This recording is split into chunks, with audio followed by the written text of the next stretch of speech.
इस दुनिया में इस वक्त अगर कोई सबसे ज़्यादा परेशान है तो वो कौन है? कमेंट करके बता सकते हो आप। वैसे तो आप कहोगे सर हम परेशान हैं, हमारे गांव के लोग परेशान हैं, बिहार के लोग परेशान हैं या कहीं और के लोग परेशान हैं, लेकिन मैं बात कर रहा हूँ इस टाइम प्राइमरी शिक्षकों की, यूपी के।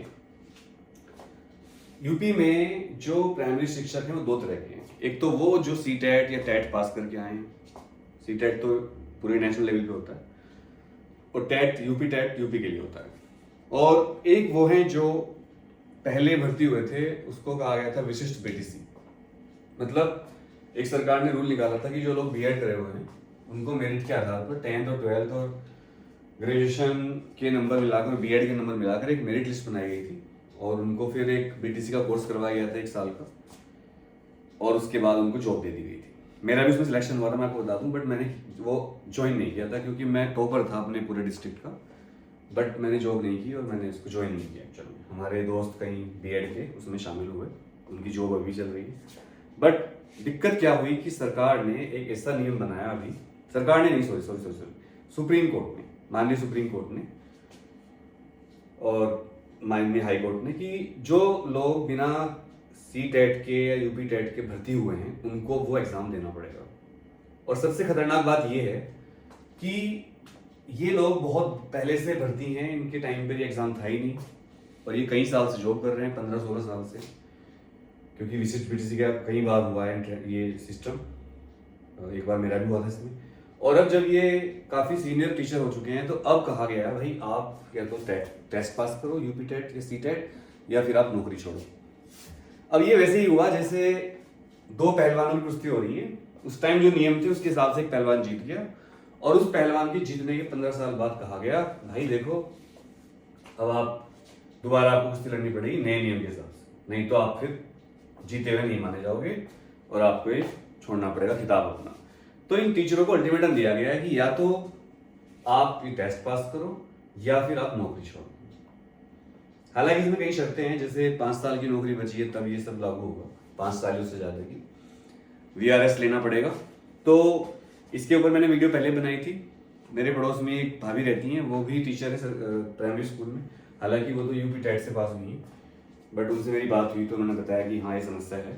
और मेरी एक फ्रेंड है जो इसी में प्राइमरी स्कूल में प्रिंसिपल है इस टाइम, प्रधानाध्यापक नोएडा के स्कूल में, तो वो भी परेशान है बहुत ज़्यादा। ऐसे ही हजारों टीचर हैं जो परेशान हैं इस टाइम। तो सरकार को मैं कहना चाहता हूँ इस वीडियो के माध्यम से कि ठीक है, आप लोग, सरकार का तो इसमें कोई रोल नहीं कोई भी, कभी आप सोचो सरकार मोदी जी योगी जी कर रहे हैं, ये माननीय कोर्ट के द्वारा आदेश लाया गया है।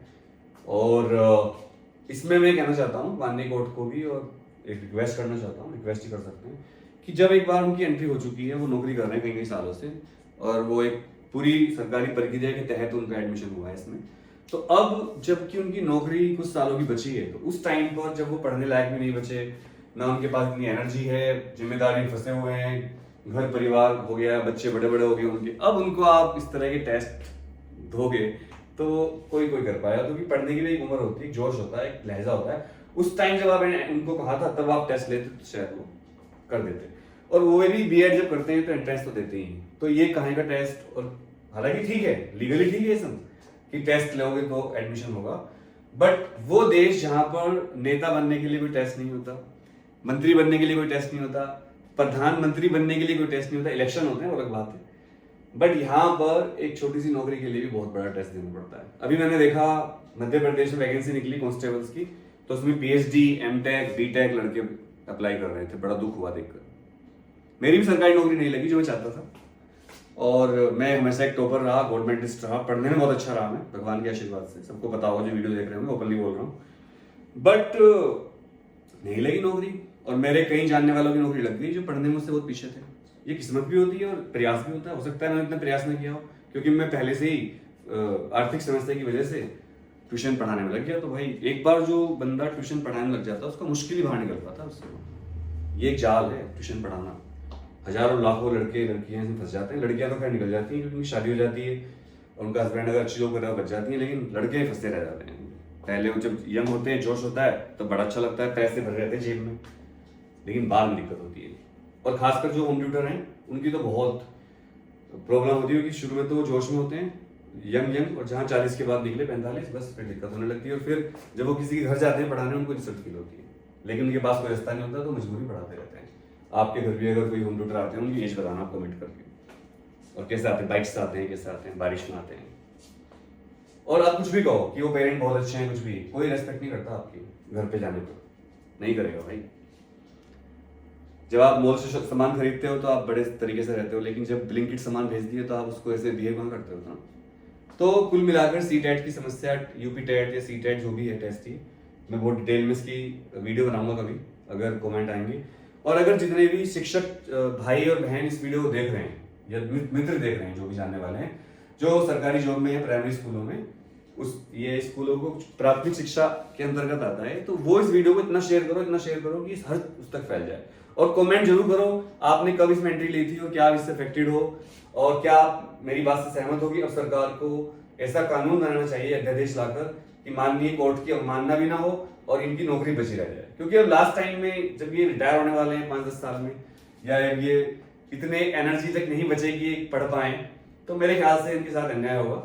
और मैं माननीय कोर्ट से भी कहूंगा और सरकार से भी कहूंगा कि ऐसा कोई कानून बनाए या कोर्ट संज्ञान ले कि इनकी जो है अब इस टाइम ये तो एक बेइज्जती है। सोचिए इनके बच्चे बड़े बड़े हो गए, 10वीं 12वीं में आ गए, अब ये टेस्ट देंगे, अगर फेल हो गए तो इनकी इतनी बेइज्जती होगी इस टाइम पे, कितना फील करेंगे। कुछ लोग बीमार भी होंगे इनमें से, किसी को डायबिटीज है, किसी को हार्ट की प्रॉब्लम चल रही है, किसी के घर पे जिम्मेदारी है, किसी की बहन की शादी है, किसी की बेटी की शादी है, बड़े बड़े लोग हैं सीनियर, और आप इन्हें फंसा रहे हो। तो रिक्वेस्ट है इस पर संज्ञान लें। Thank you very much. इस वीडियो को शेयर करें और एग्जाम जानकारी को सपोर्ट करें, सब्सक्राइब करें और शेयर करें वीडियो को जितना कर सकते हैं, ताकि किसी की नौकरी बच जाए। बहुत मुश्किल से नौकरी मिलती है। जय हिंद।